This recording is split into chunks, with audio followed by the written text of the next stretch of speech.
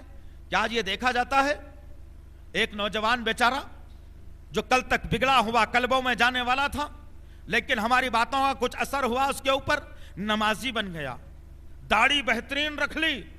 اب ماں اور باپ نے کہا کہ چلو بیٹے تمہارا نکاح طے کرتے ہیں.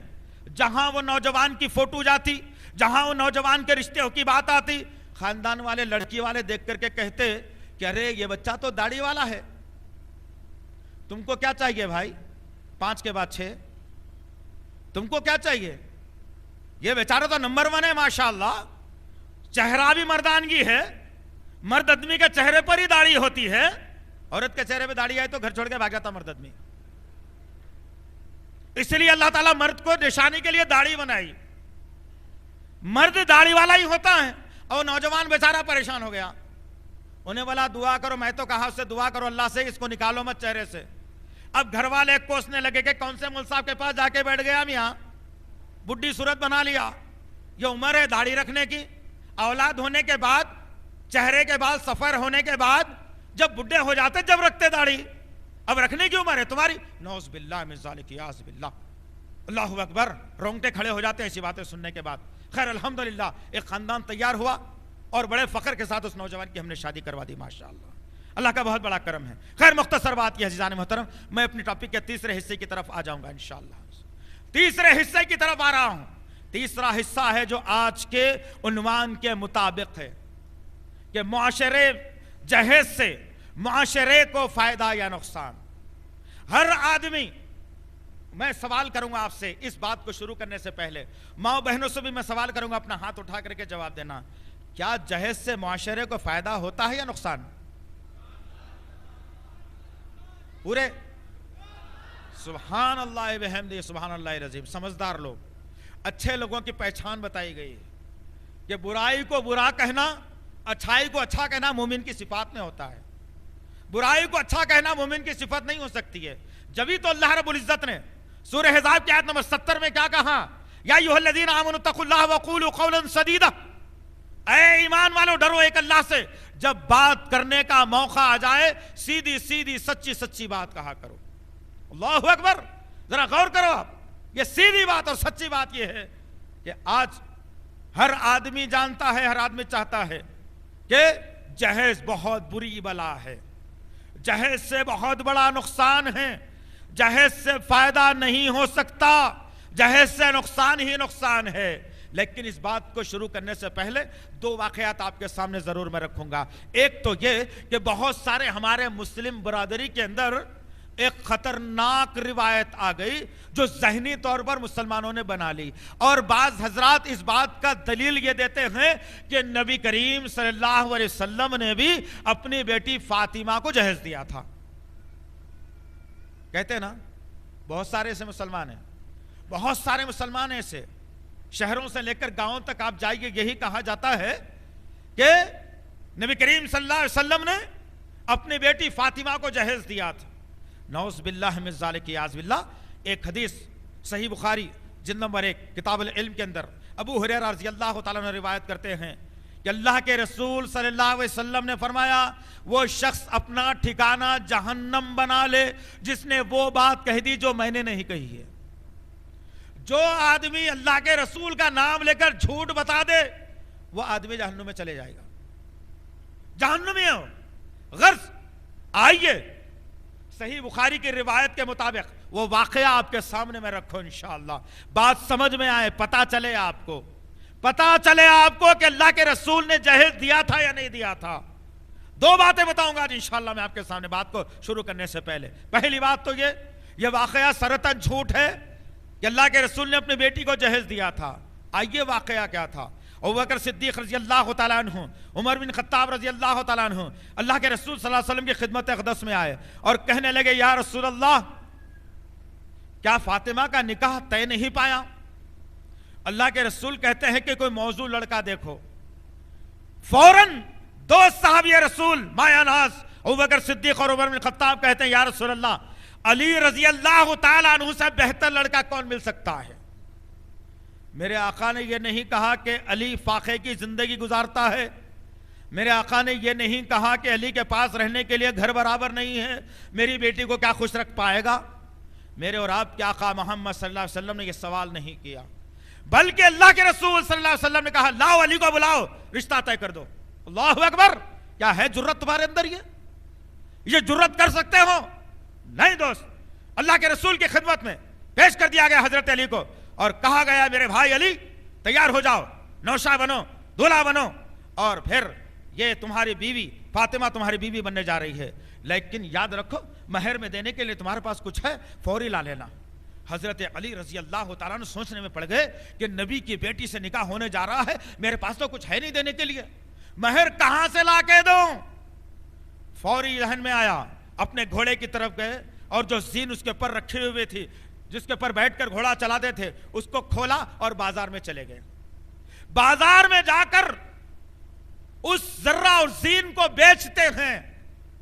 اب بیچنے کے بعد جو قیمت آتی ہے اس کو ہاتھ میں پکڑ کر اب طے کر رہے ہیں کہ سامان زندگی کیا خریدوں, مہر کتنا دوں. ابھی آ رہے ہیں واپس, رستے میں حضرت عثمان بن عفان رضی اللہ تعالیٰ عنہ سے ملاقات ہوئی.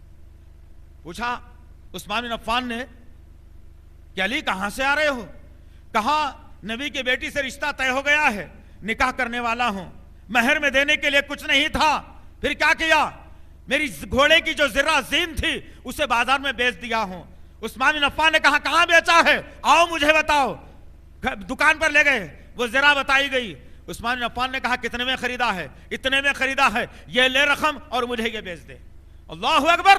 ایمان والوں کی صفات بتائی جا رہی ہے. دوست, اس واقعے کے اندر بہت بڑا درس ہے ہمارے سوسائٹی کے لیے, برادری کے لیے, انسانیت کے لیے. عثمان بن عفان نے کہا بیچ دو ذرہ, دکاندار نے بیچ دی. وہ رقم لا کر کے, وہ ذرہ لا کر کے عثمان بن عفان کہتے ہیں میرے بھائی علی تمہارا نکاح ہے, ماشاءاللہ مجھے بڑی خوشی ہوئی, میں تمہاری دعوت میں شامل ہو جاؤں گا, لیکن ایک اپنے بھائی کی طرف سے یہ تحفہ قبول کر لینا. اللہ اکبر, اللہ اکبر. میں ان لوگوں کے نام بھی یہ پیغام دوں گا جو طبقہ عثمان بن عفان پر علی کا ناسہارا لے کر کے لان تان کرتا ہے. آج علی کا سہارا لے کر عثمان پر بہتان باندھنے والوں تک یہ بات پہنچانا چاہیے کہ علی کا نکاح عثمان کی مرہون منت ہے. الحمدللہ عثمان بن عفان نے اپنے ساتھی کے پاس زرہ واپس کر دیا, زرہ بھی مل گیا اور پیسے بھی مل گئے. الحمدللہ وہ لا کر پیسوں سے کچھ چکی خریدی گئی, ایک پیٹھی خریدی گئی, ایک بچھانے کے لیے چٹائی خریدی گئی, اور پھر پانی کا مشکیزہ خریدا گیا. ان چیزوں کو خریدنے کے بعد جو پیسے بچے تھے حضرت فاطمہ کا مہر مقرر کرتے ہوئے اللہ کے رسول صلی اللہ علیہ وسلم نے ہمیشہ ہمیشہ کے لیے ازدواجی زندگی میں دونوں کو باندھ دیا. اب مجھے بھلا بتاؤ اس واقعے کے اندر کہاں اللہ کے رسول صلی اللہ علیہ وسلم نے اپنی بیٹی کو جہیز دیا؟ ارے جہیز تو بہت دور کی بات ہے دوست. ایک مرتبہ کا واقعہ ہے, کان کھول کر سن لو تم اچھے طریقے سے. ایک مرتبہ کا واقعہ ہے کہ اللہ کے رسول صلی اللہ علیہ وسلم کی خدمت اقدس کے اندر کچھ غلام اور باندیاں آ جاتی ہیں. بلندیاں غلام آئیں, حضرت علی رضی اللہ تعالیٰ عنہ نے دیکھا کہ فاطمہ رضی اللہ تعالیٰ عنہ مشکیزے سے پانی بھرتے بھرتے تھک جا رہی ہیں, پریشان ہو رہی ہیں. لہذا آ کر کے فاطمہ رضی اللہ تعالیٰ سے کہتے ہیں کہ تمہارے ابا کے پاس کچھ غلام اور باندیاں آئی ہوئی ہیں, جاؤ ایک غلام یا باندی لا لو تاکہ تمہاری زندگی میں کام کرنے کے قابل بن جائیں. فاطمہ رضی اللہ تعالیٰ عنہ نے شرمندگی کو لیے ہوئے, میری نوجوان بہنوں اس واقعے میں تمہارے لیے عبرت ہے. اب تم ذرا غور سے سنو, اب تم ذرا غور کرو اس بات کے اوپر کہ تمہارا شوہر اگر کہتا ہے کہ جاؤ باپ کے پاس سے 1 تولہ سونا لاؤ, تم آ کر بیٹھ جاتی ہو, ضد کرتی ہو کہ شوہر کو ناراض نہ کرنے پہ 1 تولہ سونا دو. وہ بیچارہ کہاں سے لا کے دیں گا بھائی؟ 1 لاکھ روپے دو, گاڑی دلاؤ, کاروبار لگا کے دو, خرچہ ہو گئے, قرضے میں آ گیا, قرضہ ادا کرو. تم تو یہ رواج اپنائے ہوئے ہو. میرے اور آپ کے آقا کی دختر نیک اختر خاتون جنت نے کیا درس دیا اس امت کو ذرا غور کر کے دیکھو. اللہ کے رسول کی خدمت میں حاضر ہوئیں, اللہ کے رسول باندیوں اور غلاموں کو لوگوں میں بانٹ رہے ہیں, لے جاؤ جس جس کو ضرورت ہے لے جا سکتے ہو. نبی کی بیٹی گئی اور پہلو میں خاموشی سے بیٹھ گئی, کچھ نہیں کہا اپنے باپ سے. تمام غلام اور باندیاں تقسیم, کچھ بھی نہیں بچا. اللہ کے رسول اپنی بیٹی سے آخری میں مخاطب ہوتے ہیں اور کہتے ہیں کہ فاطمہ آنے کا مقصد تو بتا, کس مقصد سے آئی ہے؟ تو فاطمہ رضی اللہ تعالیٰ عنہ کہتی ہیں یا رسول اللہ جس مقصد سے آئی تھی مقصد تو ختم ہو گیا. اللہ کے رسول کہتے ہیں بتاؤ مقصد کیا تھا؟ کہ یا رسول اللہ دیکھو یہ مونڈے پہ سے لے کر چھاتی سے پیٹ تک مشکیزے میں پانی بھرتے بھرتے ایک داغ پڑ گیا ہے, گٹھا آ گیا ہے. نبی کی بیٹی ہے, نبی کی اولاد ہے, خاتون جنت ہے, عورتوں کی سردار ہے فاطمہ رضی اللہ تعالیٰ عنہ. پانی بھرتے بھرتے گٹھا آ گیا یا رسول اللہ. ایک غلام اور باندی چاہ رہی تھی جو میری خدمت کے لیے کام آ جائے. میرے اور آپ کے آقا محمد صلی اللہ علیہ وسلم نے کہا بیٹی ایک غلام اگر میں تجھے دوں گا تو وہ کل رہے گا یا مر جائے گا. میں تجھے ایسا عمل بتاتا ہوں جو ساتھ میں ساری تیری زندگی رہے گا, مرنے کے بعد تجھے جنت میں لے جانے کے لیے کافی ہو جائے گا انشاءاللہ۔ فوری امت کی بیٹی نے کہا بتائیے یا رسول اللہ کیا ماجرا ہے، کیا ہوا یا رسول اللہ، کیا دینا چاہتے ہیں دے دیجئے جو دنیا میں بھی کام آ جائے اور آخرت میں بھی کام آ جائے۔ میرے اور آپ کے آقا محمد صلی اللہ علیہ وسلم کہتے ہیں کہ فاطمہ رات کو سونے سے پہلے 33 مرتبہ سبحان اللہ، 33 مرتبہ الحمدللہ، 33 مرتبہ اللہ اکبر پڑھ لے اور اپنے چہرے پر دم کر لے، تو سو جائے گی، صبح کو جب تو اٹھے گی پھر سے طاقتور بن کر کے اٹھے گی۔ اور میری ماں کا کیا عالم ہے ذرا مجھے بتاؤں، جو تم سوچتے ہو کہ میں تو بہت بڑا آئی ٹی پروفیشن میں انجینئر ہوں، میری تنخواہ 2 لاکھ روپے ہے، مجھے کلمہ لا الہ الا اللہ تو نہیں آتا، I don't know what do you want ضرور آیا تھا، میں یہ ضرور جانتا ہوں، اب اسی کے مطابق اپنی زوجہ کو سلیکٹ کرتا بیچارہ، انہیں بولتا کہ نماز پڑھنے والی نک کو پردے میں رہنا، ارے نک کو یہ بھی پھر کیا ہونا، دوستوں کے سامنے بغیر برقعے کے نکلنے والی، بازاروں میں پھرنے والی، ٹی وی سے شوق رکھنے والی۔ میرے نوجوانوں کی کم پسند ہے کیا؟ عورتوں کی ایک طرف پسند، نوجوانوں کی ایک طرف پسند، یہ 2 پسند مل کے اسلام کو غارت کرتی ہے۔ تمہاری اپنی پسند چھوڑ دو دوست، اسلام کی پسند کیا ہے دیکھو تم، جب ایسی بیویوں کو تم لاؤ گے تو وہ بیوی کیا تمہاری زندگی میں چین و سکون لائے گی؟ کیا وہ بیوی سے کی کوکھ سے حسن اور حسین جیسی اولاد پیدا کر سکو گے تم؟ کیا تمہاری بیوی مطیع و فرما بردار بن سکے گی تمہاری؟ کیا تم اپنی بیوی پر میں تمہارا شوہر ہوں کیا رباب تم جھاڑ سکو گے؟ نہیں، ہمارے پاس تو عجیب مسئلہ ہے۔ اور پھر جب یہ ساری چیزیں ہوئی تو ایک زہریلا مادہ جو ہمارا نہیں تھا، اسلام سے باہر والوں کا تھا، یہ دین اکبر اور دین الہی کی دین ہے۔ جہیز کا لینا، عورتوں پر ڈوری ڈالنا، عورتوں پر مہر ادھار رکھنا، ان سے پہلے جوڑے کی رقم لینا، ان سے اپنی زندگی کے سامان لینا، یہ دین الہی جودہ اور اکبر کے مسخرے پنے میں ملتا ہے، آپ کو اسلام میں نہیں مل سکتا انشاءاللہ۔ تھا راجپوتانہ نظام، راجپوتوں کی دین تھی یہ، دین الہی قائم کرتے ہوئے یہ چیز کو مسلمانوں پر مسلط کر دیا گیا۔ اسلام کا ایک بھی واقعہ نہیں مل سکتا جس میں جہیز لے کر کے شادی کیا گیا انشاءاللہ۔ کوئی صحابی نہیں بتا سکتے آپ، کوئی تابعی نہیں بتا سکتے آپ۔ 4 ہمارے بڑے ائمہ اکرام، ان ائمہ اکرام کی زندگی میں آپ نہیں بتا سکتے کہ انہوں نے خود محض جہیز جو ہے نا لے کر کے شادی کی، مہر ادھار رکھ کر کے شادی کی، یا ان کی اولادوں نے جو ہے نا جہیز لے کر کے شادی کی، نہیں بتا سکتے آپ انشاءاللہ۔ اس کا مطلب نکلا کہ یہ ہماری دین ہے، ہم نے غیروں کے رسموں کو جو ہے اپنی زندگی میں لا کر کے ہم یہ زندگیوں میں پریشانی لا رہے ہیں۔ تو غرض کہنے کا مقصد یہ ہے عزیزان محترم، اب آئیے آج کا جو سلگتا ہوا پہلو یہ ہے کہ جہیز، نعوذ باللہ، میرے آقا نے کہا نوجوان جب تیار ہو جائے شادی کے لیے مہر نقد دینا چاہیے، مہر نقد دے کر شادی کرو۔ اور یہ بے شرم قوم، ایک شعر یاد آ گیا، سنا دوں؟ پورا صادق آتا ہے ہم پر، شرم ان کو آتی ہے جو شرم سے شرماتے ہیں، شرم ان کو آتی ہے جو شرم سے شرماتے ہیں۔ ارے ہم اتنے بے شرم ہیں کہ شرم ہم سے شرماتی ہے۔ یہ عالم تو میرا اور آپ کا ہو گیا، آج امت محمدیہ کا ہو گیا دوست۔ جو رہبر تھی وہ رہزن بن گئی، جو رہبر تھی دنیا کو درس دینے کے لیے آئی تھی، راستہ بتانے کے لیے آئی تھی، آج وہ قوم ڈاکہ ڈالنے والی بن گئی۔ اب آئیے دیکھتے کیا ہے کہ اللہ کے رسول نے کہا مہر نقد دو، نقد بیچارہ لاغر بنا ہوا ہے۔ اور پھر ہو کیا رہا ہے رشتوں کے اندر، ذرا غور کرو تم۔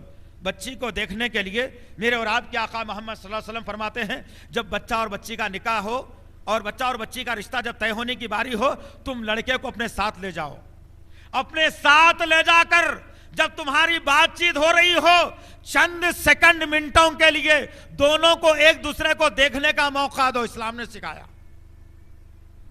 ایک دوسرے کو دیکھنے کا موقع دو۔ صحابہ نے پوچھا یا رسول اللہ غیر محرم مرد اور عورت؟ کہا نہیں، یہاں رشتہ طے ہونے کی باری ہو رہی ہے، کیونکہ صحابہ کرام کو معلوم تھا یہاں جا رہے ہیں طے کر کے جانا ہے۔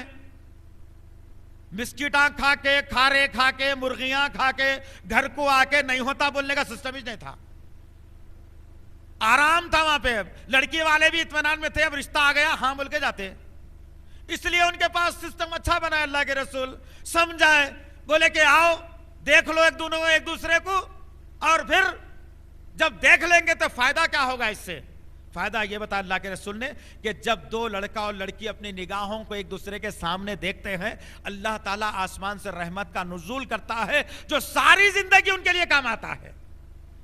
اور آج کیا معاملہ ہے ذرا سوچو آپ, کتنے خرابیاں ہمارے اندر آئیں. لڑکا بیچارہ گھر میں موجود نہیں ہوتا, کوئی امریکہ میں, کوئی آسٹریلیا میں, کوئی انگلینڈ میں, کوئی دبئی میں, کوئی سعودی عرب میں, رشتہ اس کے لیے یہاں یہ لوگ ڈھونڈ رہے ہیں. پتہ نہیں کس سے کرنا چاہ رہے ہیں شادی. اماں کر لینا چاہ رہی نہیں معلوم, بہن کر لینا چاہ رہی نہیں معلوم. ارے شادی تو بیٹے کی کرنا ہے بھائی, شادی بھائی کی کرنا ہے, شادی ماموں کی کرنا ہے, تمہاری نہیں کر لینا ہے, تم جانے کی ضرورت ہی نہیں ہے. اور یہ جو سسٹم بنایا گیا نا, 2-2 4-4 5-5 لوگ جانا, نہیں, غلط. اسلام نہیں سکھایا ایسا, اسلام نہیں سکھایا, یاد رکھو ایسا. آج لے کے جاؤ دوست. میں تھوڑی باتیں آخری میں رکھوں گا جو شاید آپ کی آنکھوں سے آنسو نکالنے کے لیے کافی بن جائیں گے انشاءاللہ. بہت بری باتیں میں آپ کے سامنے بتانے چلا ہوں. غرض کہنے کا مقصد یہ ہے کہ جاتی کون ہے؟ خالہ, اماں, بہن, ممانی, پھپھو, ہو سکا تو محلے کی جھوٹ بولنے والی ہوشیار آدمی, عورت. جو سب سے زیادہ جھوٹ والا انہیں ہوشیار, جو 4 گھر کی نیوز رکھتی. دیکھو آپ, چپ تو بھی اس سے تعلق ہی نہیں رہتا خاندان سے, گھروں سے. ان کا نے کیا چل رہا ہے, ان کا نے کیا چل رہا, انہوں کیا بولے, انہوں کیا بولے. یہ نیوز رکھنے والی عورت کو ساتھ میں رکھتے, چلو تم چلے تو ذرا اچھا رہتا بھائی. ارے کہہ کا مٹی اچھا رہتا, شیطان ہے وہ. کہہ کا مٹی اچھا, رشتوں میں روال پیدا کرنے والا کوئی انسان ہو سکتا نہیں. اب کیا ہوتا, اب جانے کے بعد بیچارے گھر والے خوش رہتے کہ ہماری بیٹی کے لیے رشتہ آیا. بچہ کہاں پڑھتا ہے؟ آسٹریلیا میں. اب بچی والے یہ منتظر رہتے ہیں کہ چلو بچہ شادی کر لے گا, اپنی ہونے والی بیوی کو آسٹریلیا لے کر کے چلا جائے گا, سکون کی زندگی گزرے گی. یہاں تو 20 سال تک کبھی کھانے کو بھی ملا, کبھی کھانے کو نہیں بھی ملا, کبھی نئے کپڑے ملے, کبھی نئے کپڑے نہیں بھی ملے, کبھی نئی چپل ملی, کبھی نہیں بھی ملی, کبھی عید کو باپ بنایا, کبھی عید کو نہیں بنایا. اچھا شوہر ملے گا تو اچھی زندگی بیٹی کی گزرے گی. ماں بھی خوش ہو جاتی ہے, باپ بھی خوش ہو جاتا ہے, رشتہ آتا ہے, تمام لوگ بیٹھتے ہیں, بچی کو بٹھایا جاتا ہے. گویا کہ ایسا معلوم ہو رہا ہے کہ یہاں پر ایک بولی لگائی جانے والی ہے, اب بکری ہونے والی ہے. ایک دکھی ہوئی مورتی کی, ایک غیب ہے آسٹریلیا میں مورتی کی. یہ دونوں کا بولی لگائی جانے والی ہے. اب ہوگا کیا؟ بچی کے بال دیکھیں گے. بال سے تمہارا کیا تعلق ہے؟ شادی بال سے تھوڑا ہی کریں گے کوئی. چہرہ دیکھیں گے, ناک دیکھیں گے, کان دیکھیں گے, پیر دیکھیں گے, ہاتھوں کو مل کے دیکھیں گے, چلا کر کے دیکھیں گے کہ چال کے اندر تھوڑا ان کا بیٹا کانا رہا بھی تو چلتا, بچی خوبصورت ہونا. یہ دستور بنا لیا. اور یہ تمام تر چیزیں دیکھنے کے بعد اور گھر کو جاتے ہیں, ادھر ماں باپ انتظار میں رہتے ہیں کہ ہائے کوئی بہترین خوبصورت سا فون آئے گا, ہمارے لیے بہترین کامیابی کا مزدہ سنائے گا. جب یہ فون آتا ہے, گھنٹی بجتی ہے, ماں اور باپ کا بلڈ پریشر بڑھتا ہے, اور فون کا ریسیور اٹھا کر ماں یا باپ جب کان کو لگاتی ہے اور ادھر سے دقیانوسی جواب آتا ہے کہ نہیں بھائی, ابھی ہمارے بچے کو آپ کی بچی پسند نہیں آئی, اور پھر آپ کی بچی میں یہ کمیاں ہیں, ہم آپ کی بچی سے نہیں کرنا چاہ رہے. استغفر اللہ ربی. اور پھر جب رشتہ طے ہو جاتا ہے, بات ہو جاتی ہے کہ چلو آپ کی بچی پسند آ گئی, ٹھیک ہے کل جواب دیں گے. دوسرے دن جواب کے ساتھ ایک بہترین لسٹ آئے گی, جنت میں جانے کا پورا سامان, زبردست. اب اس میں سب سے پہلے لکھا جائے گا قرآن مجید. بیچارہ گھر میں پڑھ پڑھ کے 2-4 پھاڑ دیا زندگی میں, اب سسرال کی آئی تو پڑھنے والا ہے. اب قرآن مجید. نمبر 2 جانماز, پکا نمازی. عید کوئی بھی نہیں پڑھتا, مرنے کے بعد لے آگے پڑھائے تھے. اس کے بعد جو قرآن مہد نقد دو بولا وہ پہلے, جانماز نماز سے اللہ سے دعا کرو بولے جنت حاصل کرو دوسرے نمبر پر. تیسرے نمبر پر بڑا شیطان ابلیس عزازیل 2 لاکھ روپے جوڑے کی رقم. کیا کر رہے؟ کیا ہو رہا ہے؟ ہو رہا نہیں ہو رہا ہے؟ کیا کر رہے بھائی؟ قرآن کا مذاق بنا رہے ہو نا تم. وہ قرآن جو تم سب سے پہلے لکھے ہو, وہ قرآن تو مہر نقد دینے کی بات کر رہا ہے. جوڑے کی رقم کی تو دور تک تصور ہی نہیں ہے اس کے اندر, دور تک تصور نہیں ہے اس کے اندر. پھر یہ کہاں سے لایا تم نے؟ کہاں سے لایا؟ موٹر سائیکل ہونا، فلیٹ ہونا، پلاٹ ہونا، پلانے کیا کیا ہونا، تمام چیزیں ہونا، شادی میں اتنے لوگوں کا کھانا بھی ہونا.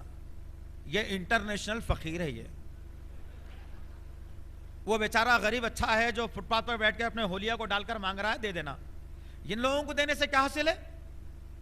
ان دونوں کو دینے سے حاصل کچھ بھی نہیں ہے. گناہ گار بن جائیں گے آپ. اور یہ گناہ کا تمام وبال اس قوم پر آ چکا ہے. ہر خاندان یہ گناہ کر رہا ہے آج. غرض کہنے کا مقصد یہ ہے کہ یہ جوڑے گھوڑے کی رقم کو مجھے اور آپ کو میٹنا ہے. پتہ یہ لگتا ہے جب اس فہرست کو دیکھا جاتا ہے تو جنت تو یاد نہیں آتی بلکہ جہنم یاد آتی ہے.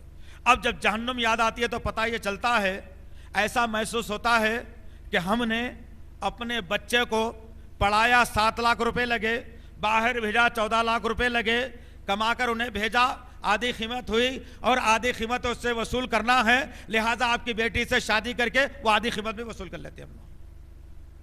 بات تو یہی ہو گئی.